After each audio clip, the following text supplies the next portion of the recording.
کیا آپ جانتے ہیں کہ حقیقت جان لینے کے بعد بھی یہودی علماء نے اسلام قبول کیوں نہیں کیا؟ ان کا انکار کسی دلیل کی وجہ سے نہیں، بلکہ ایک ایسی دشمنی کی وجہ سے تھا جو آپ کو حیران کر دے گی۔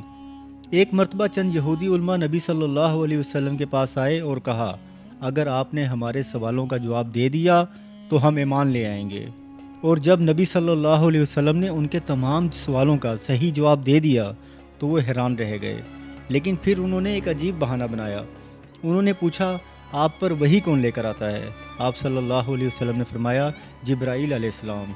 انہوں نے کہا، جبرائیل تو ہمارا دشمن ہے، وہ جنگ اور عذاب لاتا ہے، اگر میکائیل ہوتے تو ہم مان لیتے۔